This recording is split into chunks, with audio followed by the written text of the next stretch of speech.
अस्सलाम वालेकुम। प्रोग्राम सवाले के साथ मैं हूं मारिया मेमन। आज की टॉप स्टोरीज है 26 नवंबर लॉन्ग मार्च का फाइनल राउंड। पाकिस्तान तहरीक इंसाफ के सरबराह ने पिंडी पहुंचने की कॉल दे दी है। हुकूमत कहती है कि इमरान खान साहब मुल्क में मार्शल लॉ लगवाना चाहते हैं। प्रोग्राम के पहले हिस्से में इस पर बात करें। उसके बाद आज भी नेहरू बांसुरी बजा रहा है। हमारे मुल्क के इस वक्त जो एग्जिस्टेंशियल क्राइसिस है वो इकोनॉमी का है, वो सिक्योरिटी सिचुएशन का है। लेकिन अगर हम अपने इर्द गिर्द बयानात देखें और प्रायोरिटीज देखें तो ऐसा लगता है कि इस मुल्क के अंदर चैन ही चैन है। और इस वक्त इस मुल्क का सबसे बड़ा मसला या तो इमरान खान साहब की घड़ी है या फिर इस वक्त ये लॉन्ग मार्च है। आखिर में ट्वीट करना जुर्म नहीं है, ये बात अब हम नहीं कह रहे। इस्लामाबाद हाई कोर्ट ने साफ साफ कह दिया। ये बाबर सत्तार साहब ने इस हवाले से बहुत ही खूबसूरत जजमेंट दी है। प्रोग्राम में इस हवाले से बात करेंगे प्रोग्राम के आखिरी हिस्से में। लेकिन आगाज का सबसे पहले नवंबर की तैनाती। मुझे नहीं याद कि मेरी लिविंग मेमोरी में कभी इस तैनाती के हवाले से इस कदर पहले गुफ्तगू हुई हो या इतना बड़ा सियासी बयानिया और पूरी की पूरी सियासी मूवमेंट्स एक तैनाती के गिर्द इस तरीके से घूम रही हों जैसा कि आज हो रहा है। आज पाकिस्तान तहरीक इंसाफ के सरबराह इमरान खान साहब ने फाइनली बता दिया कि वो किस तारीख को इस्लामाबाद से पहले पिंडी पहुंचेंगे। 26 नवंबर है वो तारीख, यानी अगला हफ्ता जब इमरान खान साहब अपना लॉन्ग मार्च पिंडी लेकर पहुंचेंगे। उन्होंने इस हवाले से क्या कहा, सुनिए। अगले हफ्ते 26 नवंबर को आपने सबने पिंडी आना है। 1 और 2 के बीच में आपने पूरी कोशिश करनी है पहुंचने की। मैं खुद वहां आपसे इंशाल्लाह खिताब करूंगा और अगला लाएमल दूंगा। ये तहरीक रुकने नहीं लगी। ये तहरीक रुकने नहीं लगी। अब 26 नवंबर को इमरान खान साहब इस्लामाबाद नहीं पहले पिंडी जा रहे हैं। बिलावल भुट्टो जरदारी साहब ने इस हवाले से कहा कि ये जो लॉन्ग मार्च है, ये जो पूरी तारीखें दे रहे हैं इमरान खान, इसका सारे का सारा मामला ये घूम रहा है आर्मी चीफ की तैनाती के ऊपर। Why has Mr. Khan chosen the very week when the appropriate files must move to the appropriate ministry for the nomination of the new Chief of the Army Staff? आपने पिंडी क्यों चुना है कि आप वहां से खिताब करेंगे? ये साफ हमें बताता है कि खान साहब के जो बैकर्स है उसका मतलब क्या है। उनका मतलब है ये शख्स जो है ये इस तैनाती को मुतनाज़ा करना चाहता है। नवाज शरीफ साहब ने भी ट्वीट की। उन्होंने कहा कि इमरान खान का लॉन्ग मार्च किसी इनकलाब के लिए नहीं बल्कि अपनी मर्जी का आर्मी चीफ लगाने के लिए है। इसका इनकलाब उसकी 4 साल हुक्मरानी में अवाम देख चुकी है। उसमें उन्होंने आगे बढ़ के उनके तोशाखाना फंडिंग की बात की, फॉरेन फंडिंग की बात की, 50 अरब की डकैती की बात की। लेकिन उनकी जो ट्वीट का लबे लबाब यही है कि लॉन्ग मार्च जो है आर्मी चीफ की तैनाती के हवाले से किया जा रहा है। ये तैनाती कब होगी? ख्वाजा आसिफ साहब ने कल जियो टेलीविजन के एक प्रोग्राम के अंदर बता दिया कि अगले 48 घंटों में समरी मूव हो जाएगी और गालिबन ट्यूसडे या वेंसडे तक जो अगली अपॉइंटमेंट है वो किसकी होगी ये नाम सामने आ जाएगा। डिफेंस मिनिस्टर क्या कहते हैं, सर सुने। ये process will start rolling on Monday. अगले हफ्ते में जो है ये इसका फैसला जो है वो आपके सामने आ जाएगा। नए आर्मी चीफ जो है इनका नाम भी आ जाएगा और इंशाल्लाह ताला ड्यू डेट के ऊपर सेरेमनी भी हो जाएगी 29 नवंबर को। अगर ये नाम अगले 3 दिनों के अंदर सामने आ जाएगा मंजर आम पे, तो ये जो 26 नवंबर को लॉन्ग मार्च पिंडी लेकर आने से क्या सियासी मकासद हासिल करना चाहती है पाकिस्तान तहरीक इंसाफ? इमरान खान साहब इससे पहले बहुत दफा वोकली ये कह चुके हैं कि जो मौजूदा लॉट है हुकूमत के अंदर, जो मौजूदा इत्तेहाद है, इसको किसी तरीके से भी तैनाती करने का हक हासिल नहीं होना चाहिए है। क्योंकि ये जब कोई अपनी मर्जी की तैनाती करेंगे फिर उससे कहेंगे कि इमरान खान साहब को हटाएं और उनसे ये भी कहेंगे कि उनके खिलाफ केसेस बनाए जाएं। क्या कहते रहे खान साहब, जरा सुनिए। ये जो नवाज शरीफ बैठा हुआ है वहां सारे मुल्क को दांव पे लगाया हुआ है। मुजरिम इस मुल्क के फैसले कर रहे हैं कि आर्मी चीफ को किसको बनना चाहिए। ये जो उसे चाहता है पंजाब पुलिस का आईजी की तरह बनाना, आर्मी चीफ से मैं आज आपको कह रहा हूं, ये कहेगा कि पहले तो इमरान खान को किसी ना किसी तरह फारग करो, उसके बाद इसने कहना मेरे सारे करप्शन केस खत्म करो और डील करके एनआरओ ले लो। जब तक इसे ये नहीं पता चलेगा कि इलेक्शन जीत नहीं जाएगा, इसने इलेक्शन नहीं करवाने। इसी पर बात करने के लिए हमारे साथ मौजूद है फवाद चौधरी साहब, सीनियर नायब सदर है तहरीक इंसाफ, साबिक वफाकी वजीर। फवाद साहब, 26 नवंबर को रावलपिंडी पहुंचेंगे। 26 नवंबर क्यों? इस तारीख की को चूज करने की कोई खास वजह? एक तो हफ्ता है और अगले दिन जो है वो इतवार है और एक वीकेंड बनता है। तो ज्यादातर अगर आप पिछले रिकॉर्ड सारे उठा के देखेंगे तो जो पहले इज्तिमा बड़े हुए हैं वो हफ्ते के दिन ही हुए हैं। سو 26 تاریخ اس حساب سے جو ہے وہ بالکل مناسب تاریخ ہے، اور ویسے بھی جو ہے وہ اب انشاءاللہ پہلا آخری دن تو نہیں ہے، اس میں آگے بھی ہوں گے، آگے بھی چیزیں ہوں گی، وہ انشاءاللہ آپ کو ہفتے کو بتائیں گے آگے کیا کیا ہونا ہے۔ ٹھیک ہے، مطلب یہ تھوڑا سا چونکہ 27 تاریخ سے ایک دن پہلے ہے نا، وہ 27 کے بعد کچھ اور بھی معاملات ہیں، کچھ اور تبدیلیاں تھیں، تو اس وجہ سے تو نہیں ہے 26 تاریخ کا چناؤ؟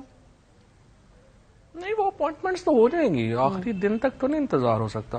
اس کی وجہ تو آپ دیکھیے نا کہ ریٹائرمنٹ آرڈر جو ہونا ہوتا ہے وہ 4-5 دن پہلے عام طور کے اوپر ہوتا ہے، تو میرا نہیں خیال کہ اتنا لمبا جو ہے وہ جا سکتا ہے۔ لیکن یہ جتنے کمزور ہیں، ایکچولی دیکھو نا، مسئلہ یہ ہے اس حکومت کی حالت یہ ہے کہ یہ پیٹرول کی پرائس اپنی مرضی سے نہیں بڑھا سکتی، تو اس طرح کے بڑے فیصلوں میں تو جتنا ان بیچاروں کو پسینے آئے ہوئے ہیں وہ آپ دیکھ ہی رہے ہیں۔ آج بلاول بھٹو جو ہے ان کی آپ نے پریس کانفرنس دیکھی، مجھے تو ڈر لگ رہا تھا کہ کہیں آنکھوں سے آنسو نہ نکل پڑے جتنا ان کو بیچاروں کو اس وقت ہوا ہے۔ سو یہ ابھی ان کو یہ چیلنجز ہیں، اس کے لیے ظاہر ہے کہ سیاست جو ہے وہ کمزور دل لوگ تو کر بھی نہیں سکتے، تو یہ ذرا کمزور دل لوگوں کے ہاتھ میں مارشل لا لگوانا چاہ رہے ہیں؟ کیونکہ بلاول نے تو آج یہ کہا ہے کہ بھئی آپ کی پوری بھرپور خواہش ہے، کوشش ہے کہ مارشل لا لگوا دیں آپ اس ملک کے اندر، تحریک انصاف۔ اس ملک میں اگر ابھی تک مارشل لا نہیں ہے تو اس کی واحد وجہ عمران خان اور پی ٹی آئی ہے، ورنہ ان پہ ہوتا تو کوئی مسئلہ نہیں تھا۔ اچھا، پنڈی کیوں؟ کیا پنڈی ایک پہلا پڑاؤ ہے، اس کے بعد آپ نے اسلام آباد بھی آنا ہے، یا پھر پنڈی کی کوئی سمبولک وجہ ہے، یا پھر پنڈی چونکہ پنجاب میں ہے وہاں آپ کی ایڈمنسٹریشن ہے اس لیے پنڈی چوز کیا آپ نے؟ کیونکہ خان صاحب نے پہلے اسلام آباد بولا، پھر انہوں نے تصحیح کر کے کرے نہیں پنڈی۔ نہیں، وہ ایکچولی بالکل صحیح بات ہے۔ ایکچولی تو جو ہے وہ 25 مئی کا جو کہ وہ کر رہے تھے ذکر، تو اسی تناظر میں وہ اسلام آباد کا بول گئے، لیکن ہم نے پہلے ہی دن سے آپ کو پتہ ہی ہے ہمارا فیصلہ یہی تھا کہ چونکہ اسلام آباد سے پہلے سب سے بڑا شہر راولپنڈی ہے، تو تمام جو قافلے ہیں جو خیبر پختونخوا سے آ رہے ہیں اور پورے پاکستان سے آ رہے ہیں وہ پہلے پنڈی پہنچیں گے۔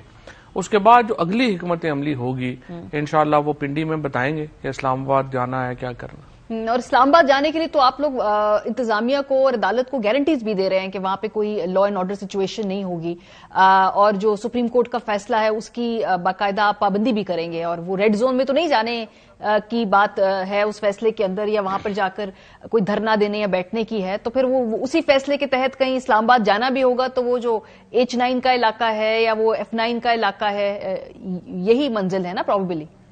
میرے خیال میں پہلی بات تو یہ ہے کہ سپریم کورٹ کو تفریق ہی نہیں کرنی چاہیے پاکستان میں علاقوں میں۔ ہاؤ کین یو سے کہ چونکہ وہاں پہ ججز بیٹھتے ہیں تو جو ہمارا یہ علاقہ ہے جس کو ریڈ زون بن گیا ہے کیونکہ ہم بیٹھتے ہیں وہاں پہ اور باقی پاکستانی شہری جو ہیں ان کے ہمیں ایشو نہیں ہے۔ یہی تو جو فرق ہے یہ بڑا پرابلمٹک ہے پاکستان میں، یہ جو جو ایک سپریشن کر لی ہے ایلیٹ نے پاکستان کے عام آدمی سے، یہ پاکستان کا ایک بڑا بنیادی مسئلہ ہے۔ اور میں یہ سمجھتا ہوں کہ جہاں تک لا اینڈ آرڈر کا تعلق ہے یا باقی معاملات کا تعلق ہے، دیکھیں تحریک انصاف کو وائلنٹ پارٹی تو ہے ہی نہیں، نہ ہی ہماری کیپیسٹی بھی نہیں ہے، ہم چاہیں بھی تو ہم نہیں کر سکتے۔ ہمارے جو تمام سپورٹرز ہیں ان میں بچے آتے ہیں، فیملیز آتی ہیں، عورتیں آتی ہیں، اور فیملیز کی گیدرنگز ہوتی ہیں، یہ سارے لوگ پروٹیسٹ کرتے ہیں۔ سو جب حکومت کہتی ہے یا سپریم کورٹ کہتی ہے کہ جی آپ ریڈ زون میں نہیں آئے، personally actually it's very disturbing for me کہ آپ یہ کہہ دیں کہ یہ علاقے چونکہ یہ اس میں ہم رہتے ہیں، ہماری فیملیز رہتی ہیں اور ہم رہتے ہیں، تو یہاں پہ تو آپ نہیں آئیں گے اور باقی آپ پورے جا کے جو مرضی کر لیں۔ نہیں، انہوں نے کہا ہے کہ آپ جائیں وہ H9 والے پارک میں بیٹھے ہیں، وہ جگہ مختص کی ہوئی ہے F9 والے پارک میں بیٹھے ہیں، انہوں نے یہ بھی نہیں کہا کہ باقی شہر میں جہاں پھرے، انہوں نے کہا یہ جگہ ہے ہائیڈ پارک لیول کی طرز پہ آپ جا کے اپنا پروٹیسٹ کروائیں، آپ نے جتنے دن بیٹھنا ہے وہاں بیٹھے۔ ٹھیک ہے، اتنی نیٹی گریٹی میں کورٹس کو نہیں جانا چاہیے، با انتظامیہ یہ معاملات دیکھے، جہاں پہ فیصلے کرنے والے ہیں، جہاں پہ نوٹسز لینے والے ہیں، جہاں فنڈامنٹل رائٹس بنیادی وائلیٹ ہو رہے ہیں، وہاں پہ کوئی ہل نہیں رہا، اور اس طرح کے نان ایشوز کے اوپر اتنا وقت کیوں ضائع کرنا۔ اچھا، تعیناتی کے حوالے سے فواد چوہدری صاحب، پچھلے مہینے تک خان صاحب بھی کہتے رہے کہ یہ جو حکومت میں لوگ ہیں، کیونکہ آپ لوگ کہتے ہیں کہ یہ چور ہیں، اسکانڈرز ہیں، نواز شریف صاحب لندن بیٹھے ہوئے ہیں، تو یہ جو بھی لگائیں ان کو نہیں لگانا چاہیے، ان کے پاس نہیں یہ فیصلہ ہونا چاہیے کہ یہ کس کو لگائیں گے جو بھی اگلی ایک اپوائنٹمنٹ ہوگی۔ اب خان صاحب کہتے ہیں ہم پیچھے بیٹھ کے ویٹ اینڈ واچ پالیسی کے تحت دیکھیں گے کیا کریں گے، تو اب تو یہی تعیناتی حکومت کرنے جا رہی ہے۔ آپ کے اہداف میں سے یہ بھی تھا کہ یہ حکومت تعیناتی نہ کرے، وہ بھی نہیں ہوا، آپ تو یہ تعیناتی کر ہی لیں گے۔ دیکھیں ایک ڈیفیکٹو پوزیشن ہوتی ہے, ایک ڈیجورے پوزیشن ہوتی ہے. ڈیفیکٹو پوزیشن تو اب بھی وہی ہے. آپ دیکھیے کہ کیسے یہ تو ایک المناک ہے نا پاکستان کے لیے کہ پاکستان میں آرمی چیف کا فیصلہ ہو رہا ہے ایک ایسے جگہ پہ بیٹھ کے جس کے اوپر خود پاکستان کی عدالتوں میں ریفرنسز جو ہیں وہ پینڈنگ ہیں. دو لوگ جن سے کہہ رہے ہیں کہ مشورہ کرنے جا رہے ہیں وہ پاکستان کی عدالتوں سے بھاگے ہوئے ہیں, ایبسکونڈر ہیں. جو دو لوگ دوسرے ہیں ان کے اوپر یہاں پہ اپیلز پینڈنگ ہیں, اور یہ وہ تمام لوگ ہیں جن کو جو ریاست پاکستان کو مطلوب ہے, اور وہ پاکستان کے آرمی چیف کا فیصلہ کر رہے ہیں. نا دس از اے de facto position unfortunately.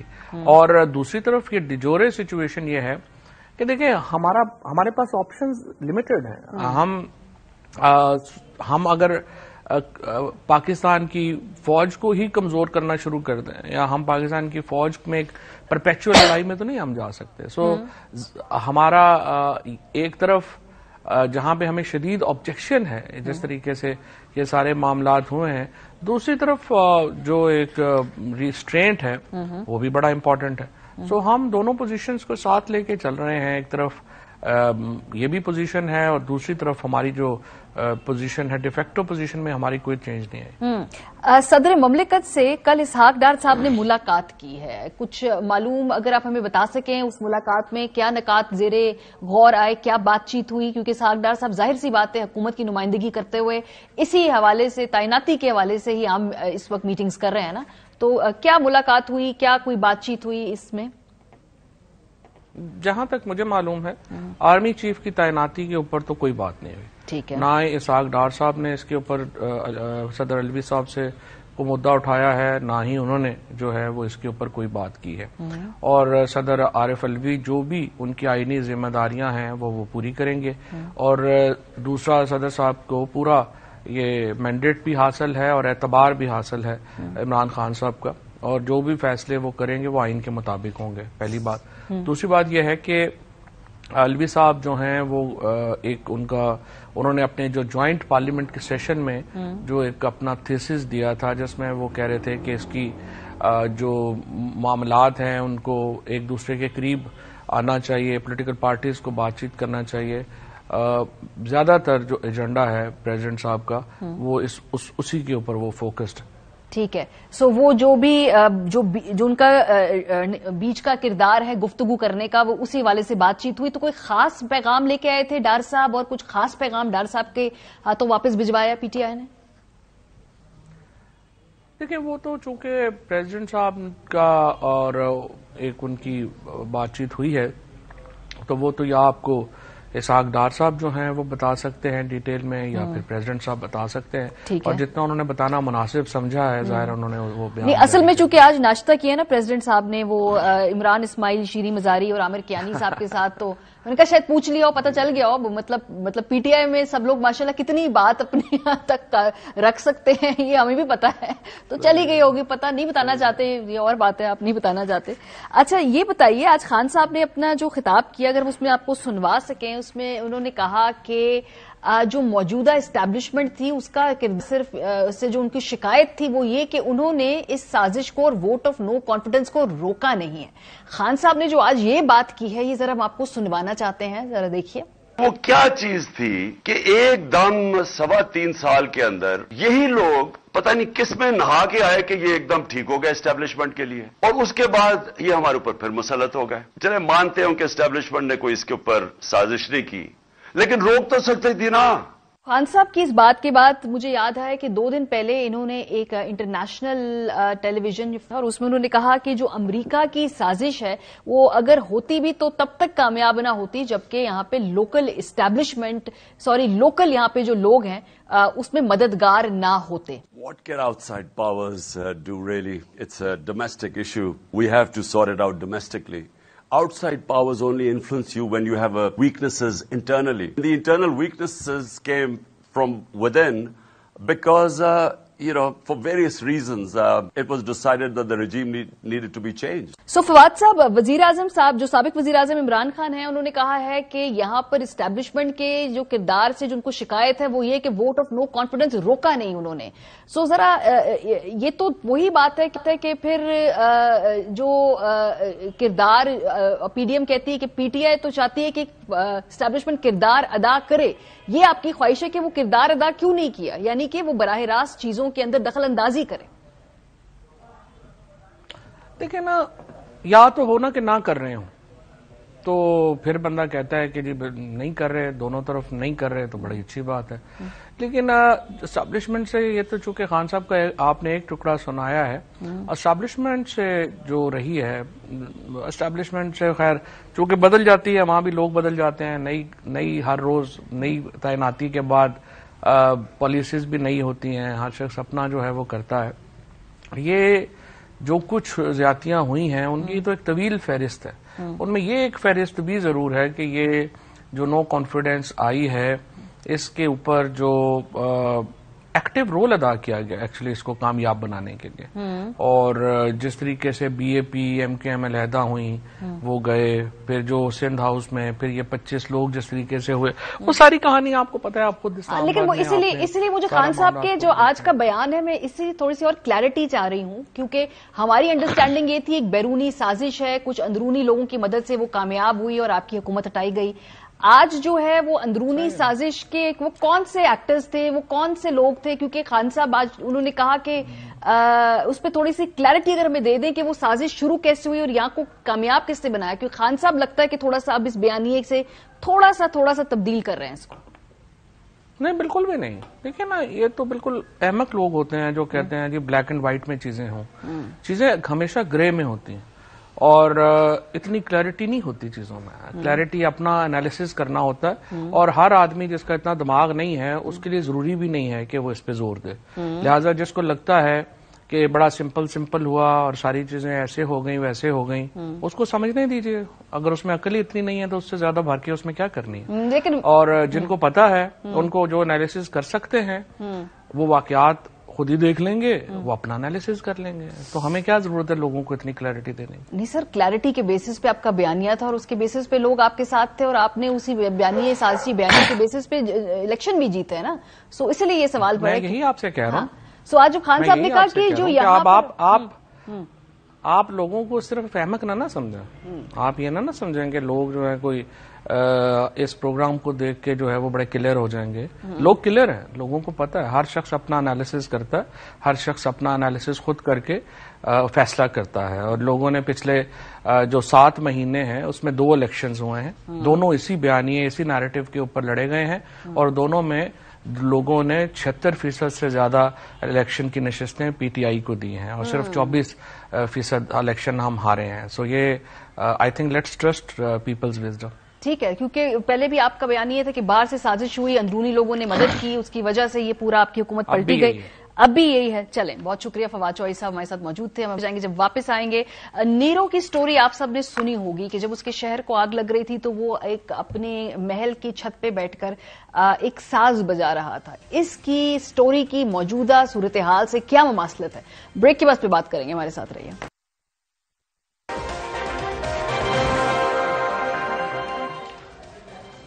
Welcome back जी. हम सब ने बचपन में या अपनी जिंदगी की किसी भी मौके में एक स्टोरी जरूर सुनी होगी. वो नेरो के बारे में थी जो रोम का हुक्मरान था, और उससे मुंसलिक ये कहानी है कि जब रोम जल रहा था तो वो चैन की बांसुरी बजा रहा था. अच्छा, कोई बांसुरी थी या कोई और साज था, कोई उसको लायर नाम का साज कहा जाता है, लेकिन बहरहाल ये बड़ी ही मशहूर स्टोरी है और ये ज़रबुल मिसल रोम के शहंशाह नेरो के बारे में मशहूर थी.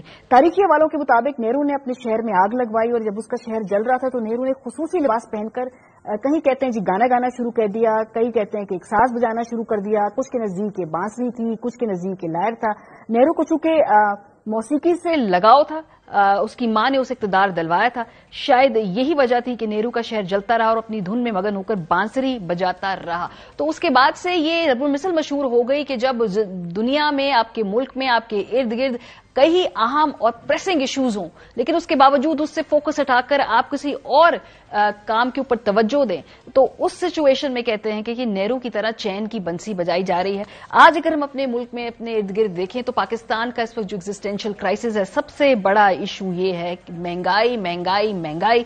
लेकिन इस वक्त लग रहा है कि इस मुल्क में लॉन्ग मार्च करने और लॉन्ग मार्च जो कुचलने हैं उसकी बांसुरी यहां पे जो है नेहरू बजा रहे हैं। महंगाई आजकल रूज पे है, मगर जो नेहरू की बांसुरी है वो तोशाखाना की धुन इस वक्त बजा रही है। कारोबारी तबका मुआशी हालात से मायूस हो गया है, मगर ऑडियो लीक्स की बांसुरी इस मुल्क में बज रही है। आज डिफॉल्ट जो रिस्क है वो इस मुल्क का बढ़ता जा रहा है, लेकिन लगता यह कि इमरान खान साहब की टांग के अंदर कितनी गोलियां लगी, ये इस वक्त इस मुल्क की नेशनल डिबेट है कि इस की बांसुरी इस वक्त यहां पे इस वक्त के नेहरू बजा रहे हैं। और आज मुल्क पे जो कर्जों का बोझ बढ़ रहा है, लग रहा है कि लंदन और पाकिस्तान के अंदर जो मुशावरतें होनी है नवंबर की तैनाती के हवाले से, उसकी बांसुरी इस वक्त मुल्क में बज रही है। तो ये कुछ हालात मुमासलत थी पाकिस्तान की और इधर इसकी जो शॉट्स कॉल कर रहे हैं लोग उनमें, और इस वक्त जो नेहरू और उसकी बांसुरी में। बहरहाल आज इसहाक डार साहब जो थे उन्होंने एक प्रेस कॉन्फ्रेंस की।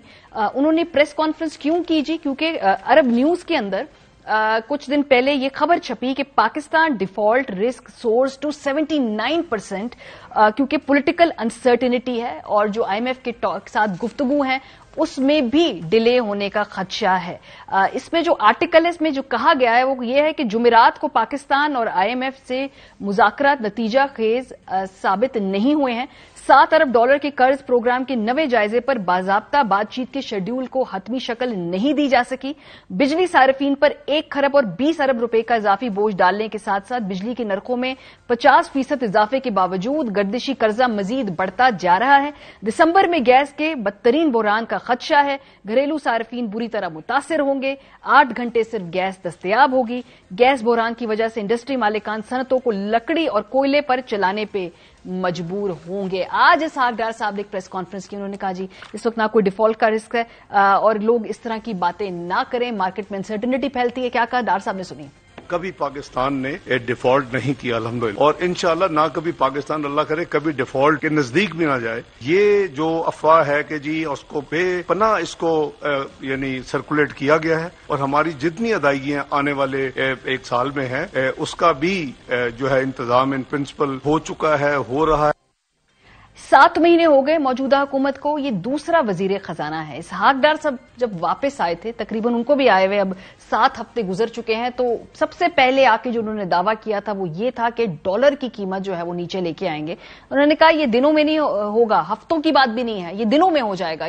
इसी पर बात करने के लिए हमारे साथ शबर जैदी साहब मौजूद हैं, माहिर माशियात आबिद सुलहरी साहब, ये भी मुआशियात के हवाले से गहरी नजर रखते हैं मामलात पे। बहुत शुक्रिया आप दोनों हजरात का। इसहाक डार साहब की आज के बयान कि जिसमें वो कहते हैं कि डिफॉल्ट का कोई खतरा नहीं है, गलत खबरें फैलाई जा रही हैं। आईएमएफ के जो हवाले से और जो बाकी अदायगियां करनी थी इस पर भी उन्होंने कहा कि वो उसका इंतजाम हो चुका है। सो शबर साहब आपसे आगाज करते हैं। इस वक्त अफसोस की बात यह है कि मुल्क के अंदर जो मेन स्ट्रीम में खबरें हैं या जो बयानात है, इससे लगता है कि जैसे पाकिस्तान की इकॉनमी बड़ी जबरदस्त जा रही है, कोई इशू ही नहीं है। लेकिन अगर एग्जिस्टेंशियली हम देखें तो सबसे बड़ा पाकिस्तान का मसला इस वक्त इकॉनमी है। कई सारे हम डिफॉल्ट करने तो नहीं जा रहे, क्योंकि अरब न्यूज की खबर के मुताबिक 79% इस बात के इम्कानात थे। देखिए मारिया, शुक्रिया आपने मुझे मौका दिया। देखिए बात यह है कि जो पाकिस्तान की माशी हालत है वो ग्रेजुअली खराबी की तरफ जा रही है, कोई बेहतरी की तरफ नहीं जा रही। और जो हमने आईएमएफ के साथ एग्रीमेंट किया था वो उसके अंदर जो बुनियादी रुकावट जो मुझे समझ आ रही है वो ये आ रही है कि हमारी टैक्स की कलेक्शन कम हुई है। और टैक्स की कलेक्शन कम हुई है क्योंकि हमारी इंपोर्ट कम हुई है because of the current account balance. जब हमने टैक्स कलेक्शन कम की है तो आईएमएफ ये डिमांड कर रहा है कि वो आप 800 बिलियन के नए टैक्सेस लगाएं जून से पहले, बजट से पहले। मेरा जाती व्यू है कि वो टैक्सेस नहीं लग सकते और नहीं लगाने चाहिए। इस बात के ऊपर आईएमएफ की और पाकिस्तान की डेडलॉक होने वाली है, और जब वो डेडलॉक होगी तो पाकिस्तान के लिए मुश्किलात बढ़ेंगी। ये बात मैं एग्री करता हूं कि हम उस पोजीशन हमारे लिए पाकिस्तानी یہ سوچتے بغیر کہ وہ اسحاق ڈار صاحب ہیں یا عمران خان صاحب ہیں، ہمیں کسی کے حال میں ڈیفالٹ کی طرف نہیں بڑھنا چاہیے. مگر جو مجھے افسوس سے کہنا پڑتا ہے کہ جو کچھ بھی کر رہے ہیں وہ باہر والے کر رہے ہیں. ہم نے ابھی تک کوئی ایسا قدم نہیں اٹھایا. پاکستان نے اپنی امپورٹ ڈیکریز کی ہے، نہ اپنا انرجی بل ٹھیک کیا ہے، نہ اپنی ریونیو کلیکشن میں کوئی امپروومنٹ کی ہے. تو ہم تو ایک تماشائی کی طرح بیٹھے ہوئے ہیں اور یہ انتظار کر رہے ہیں کہ ہمارا باہر والے ہمارا کیسے مدد کریں. میں ہماری آپ کو ایک اور بات بتا دوں آج آپ کے لیے، لوگوں کے لیے، کہ یہ جو اگلا الیکشن آنے والا ہے، اس الیکشن سے پہلے میں اس بات پہ تقریباً کنونسڈ ہوں کہ ہمارے جو بنیادی جو ادارے ہیں اور جو پاکستان کو کہ اسٹیبلشمنٹ کہتے ہیں آپ اس کو، اور جو امریکن ہمارا انفلوئنس ہے، وہ پاکستان کو ایک اکنامک پلان لے کر آئے گا اسمبلی میں، اور وہ پلان اگلے 10-12 سال کے لیے آئے گا. یہ جو کچھ باتیں کر رہے ہیں یہ ساری باتیں سمجھے کہ ان کو گراؤنڈ ریلیٹڈ کا نہ اندازہ ہے نہ یہ آگے. سر اس میں صاف صاف لکھا ہوا ہے، سلیری صاحب آپ کی طرف آتے ہیں، کہ جو پولیٹیکل انسٹیبلٹی ہے، پولیٹیکل انسرٹینٹی ہے، اور یہ تو خیر میں نے خود اس لیے وٹنس کیا ہے کہ اگر آپ تاجروں سے بات کریں یا آپ جو بھی چھوٹے بزنس بھی لوگ رن کر رہے ہیں ان سے بات کریں تو ان کا کہنا ہے کہ لوگ اب اس طریقے سے پیسہ نہیں خرچ کر رہے. ان کو خوف ہے، انہیں خدشہ ہے کہ بھائی اگلے 1.5 سے 1 سال میں کیا ان کے پاس کیا حالات ہوں گے. سو نہ صرف یہ کہ اوور آل اوپر لیول پہ انسرٹنٹی ہے، جو اسپینڈر ہے اس کو بھی بہت انسرٹنٹی ہے. جی یقیناً اس وقت جو سیاسی عدم استحکام ہے اس کی وجہ سے معیشت جو ہے اس کو نقصان پہنچا ہے. بلکہ اگر آپ پچھلے 6 مہینوں میں دیکھیں تو جو نیا پاکستان سرٹیفکیٹ تھے تقریباً ان میں سے 40% کے قریب وڈرال جو ہے وہ ہو چکا ہے. نئی انویسٹمنٹ جو ہے خواہ وہ لوکل انویسٹر ہے یا وہ انٹرنیشنل انویسٹر ہے، وہ پاکستان میں اس وقت انویسٹمنٹ کرنے سے گھبرا رہا ہے. اور اس کی ایک وجہ یہ بھی ہے کہ جس تیزی کے ساتھ روپے کی قدر میں کمی ہو رہی ہے، یعنی انویسٹر کو یہ بھی ڈر ہوتا ہے کہ اگر وہ روپوں میں پروفٹ لے بھی لے لیکن کیا وہ واپس اگر پیسے لے کے اپنے ڈالر یا پاؤنڈ یا یورو لے کے جانا چاہے تو کیا اس کو اتنے مل پائیں گے. تو جو اس وقت ٹرینڈ چل رہا ہے پاکستان کی روپے کی ویلیو کا وہ یقیناً نہیں ہے. اس میں جو ڈار صاحب کی آج کی پریس کانفرنس میں اس بات سے تو متفق ہوں کہ فوری طور پہ ڈیفالٹ کا خطرہ نہیں ہے. سی ڈی ایس جو کریڈٹ ڈیفالٹ سواپ ہے وہ ایک انڈیکیٹو ویلیو ہوتا ہے، بڑا تھنلی ٹریڈڈ، یعنی آپ یوں سمجھے کہ وہ ایک انڈیکیٹر تو ہے لیکن وہ انڈیکیٹر اتنا قابل اعتماد نہیں کہ آپ اسے کہیں کہ پوری معیشت جو ہے وہ ڈیفالٹ کر جائے گی. لیکن جو پاکستان کی معیشت کے ساتھ کرونک جو چیلنجز ہیں، اور وہ کرونک چیلنجز یہی ہیں کہ اسٹیرائڈ پہ یہ معیشت چلتی ہے. اگر کہیں پہ بھی تھوڑا ڈیلے ہو جاتا ہے سعودی رول اوور کا یا چائنیز رول اوور کا تو پاکستان جو ہے وہ ریڈ میں آنا شروع ہو جاتا ہے. تو ہمیں اپنی اکانومی چلانے کے لیے یہ بہت امپورٹنٹ ہے ہمارے لیے کہ ایک طرف ہمارے پاس امریکہ سے بہت اچھے تعلقات ہو تاکہ IMF کے ساتھ بنی رہے، دوسری طرف ہمارے چائنا اور سعودی عرب کے ساتھ بہت اچھے تعلقات ہوں تاکہ ان کے جو ڈپازٹس ہیں ان کا رول اوور ملتا رہے. سعودی عرب اور UAE سے ہمیں ڈیفرڈ پیمنٹ پہ آئل ملتا رہے. اور اتنے ifs اینڈ بٹس کے ساتھ یقیناً جو اکانومی ہے آپ یہ نہیں کہہ سکتے کہ وہ ٹیک آف کر جائے گی. اس میں یہ ہے کہ آپ کو بڑا پھونک پھونک کے قدم اٹھانا پڑتا ہے، نہ صرف یہ کہ جو داخلی صورتحال ہے بلکہ بیرونی صورتحال جو خارجہ پالیسی ہے اس کے حوالے سے. بے شک. ایک اور بات جو شبر صاحب میں آپ سے کلیئرٹی لینا چاہوں گی، کیونکہ جب اسحاق ڈار صاحب آئے تو اس سے پہلے وہ کئی دفعہ کہتے تھے کہ 200 سے نیچے ڈالر وہ لے آئیں گے. اچھا، ان کا ٹریک ریکارڈ بھی یہ ہے کہ ڈالر کی قیمت پہ وہ بڑی کڑی نظر رکھتے ہیں. ہمیشہ اپنے جو سے پہلے جتنی دفعہ بھی وزیر رہے ہیں خزانہ کے، اس مرتبہ ڈالر جو ہے سم واٹ تھوڑا سا نیچے جاتا ہے پھر واپس آ جاتا ہے. وہ اسی پیریفری پہ جو ہے گھوم رہا ہے جہاں پہ مفتاح صاحب چھوڑ کے گئے تھے. کوئی بہت زیادہ شارپ ڈراپ یا جو 200 سے نیچے لے کے آنا تھا وہ بھی میرے خیال ہے ڈار صاحب کے بس کی بات بھی نہیں ہے. دیکھیے ماریا، ایک بات کو ذرا غور سے سمجھے. جو آپ ڈالر کی بات کر رہے ہیں کہ ڈالر کا ریٹ جو بھی آج 222 یا 223 جو بھی ڈالر کا ریٹ ہے، میرا سوال ہے کہ کیا اس ریٹ پہ ڈالر مل رہا ہے؟ کیا اس ریٹ پہ ڈالر پہ LC کھل رہی ہیں؟ کیا ہم جا کر آج بازار سے LC کھلوا سکتے ہیں؟ یہ ساری باتیں جو ہم کرنا نہیں چاہتے کیونکہ ہم نہیں چاہتے کہ پاکستان میں پینک آئے. مگر آج جو میری انفارمیشن ہے وہ ڈفرینس جو ہے ایکچوئل مارکیٹ کا اور یہ ریٹ کا تقریباً 15 سے 20 روپے پر ڈالر ہو چکا ہے، اور اس کی وجہ سے آپ کی ریمیٹنس کم ہو کے حوالہ بڑھ رہا ہے. تو میں کہنا یہ چاہتا ہوں ماریا کہ हम ये कहना, देखिए आपको याद होगा कि जब मैंने 16 दिसंबर 2021 को ये कहा था कि ये मुल्क बैंकरप्ट है, तो पूरा पाकिस्तान हिल गया था, ठीक है, और सब बंदे कह रहे थे कि शब्बर साहब क्या कह रहे हैं। उसके बाद इमरान खान साहब भी कह रहे हैं कि बैंक करप्ट होने वाला है, डाट साहब भी कह रहे हैं, मिर्ता साहब भी कह रहे हैं कि हमने बचा लिया। तो उस वक्त इनको क्या ये बचा, किससे बचाया है? उसका मतलब है कि मैं सही कह रहा था और आज सब वही बात कर रहे हैं। अब मैं आपको फिर कह रहा हूं कि आज हम 2024 के 30 जून 2023 को डिफॉल्ट नहीं करने वाले, मैं एग्री करता हूं, मगर 24 की मैं गारंटी नहीं देता आपको अगर आपने अपना रवैया सही नहीं किया। मैं बार बार बात कर रहा हूँ, देखिए आप दो बातें कर रहे हैं, आप कह रहे हैं पॉलिटिकल इनस्टेबिलिटी और आप ये कह रहे हैं कि बाहर वालों की मदद, UAE, Saudi Arabia, America, China, तो आप ये कह रहे हैं कि हमने खुद कुछ नहीं करना। मेरा सवाल अपने मेरा सवाल ये कि 6 महीने में इस गवर्नमेंट ने क्या किया है? सर वो तो बड़े फिर सख्त फैसले करने पड़ेंगे ना शब्बर साहब, ना इनके पास मैंडेट है, ना इनके पास क्वेश्चन है, कुछ भी नहीं है। नहीं, सख्त फैसले, ये बात भी मजाक है। सख्त फैसले का अगर सख्त फैसले होते तो आज बाजार 6 बजे बंद होते।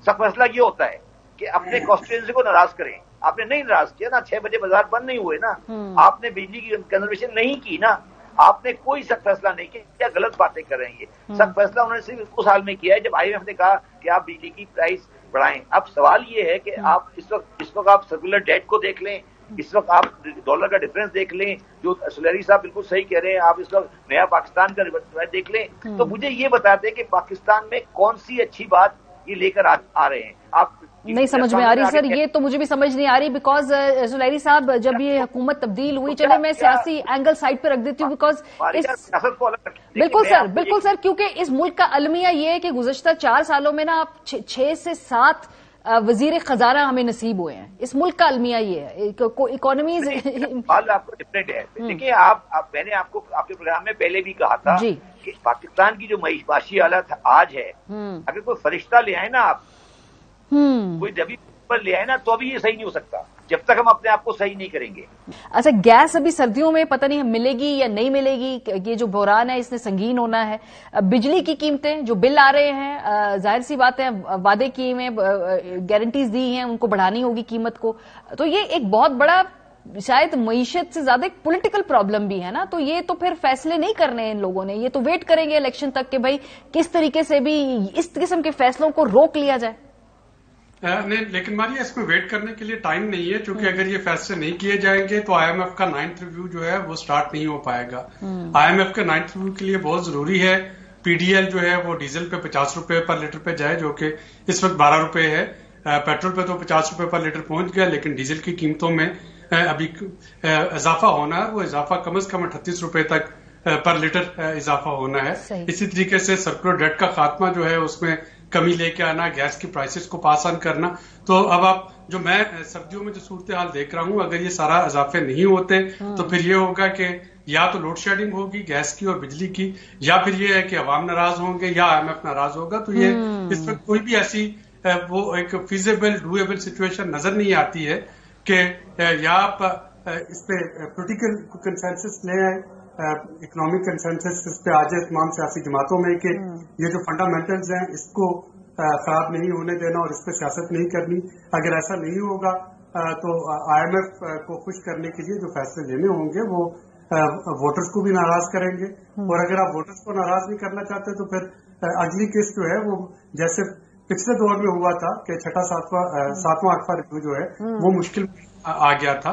इसी तरीके से नामा रिव्यू जो कि स्टार्ट हो जाना चाहिए था, इसको अक्टूबर के आखिरी हफ्ते में स्टार्ट होना था, और आज हम 19 नवंबर पे बैठे, तो अभी तक अगर स्टार्ट नहीं हो पा रहा और इसकी कोई शुनीद भी नजर नहीं आ रही, तो उसका मतलब यानी कि बहुत शुक्रिया आप दोनों हजरात का। एक तरफ है, एक तरफ खाई है, वोटर्स को नाराज करें या IMF को नाराज करें, ये फैसला करना है मौजूदा हुकूमती इत्तेहाद ने। कंसेंसस की बात करते हैं, अब मुल्क में हालात देख लीजिए, कितनी पॉलिटिकल पोलराइजेशन है, कहां कंसेंसस होगा। ब्रेक पे जाएंगे, वापस आएंगे। ट्वीट करना जुर्म नहीं है, ये इस्लामाबाद हाई कोर्ट का फैसला सामने आया, आपको ब्रेक के बाद के बारे में बताएंगे, हमारे साथ रहिए। प्रोग्राम के आखिर में इस्लामाबाद हाई कोर्ट ने आजादी राय के हवाले से जो अहम फैसला दिया है, बड़ा ही खूबसूरत फैसला है। जस्टिस बाबर सत्तार साहब ने इसको लिखा है। इसमें ये कहते हैं कि जी किसी भी ट्रेंड में, सोशल मीडिया में जो महज ट्रेंड है उसमें ट्वीट करने से कोई जुर्म सरजद नहीं होता है। ट्वीट करने वाले के अपने अल्फाज में जब तक कुछ गलत ना हो वो जुर्म नहीं होता। किसी की ट्वीट से बगावत पर उकसाया नहीं जा सकता।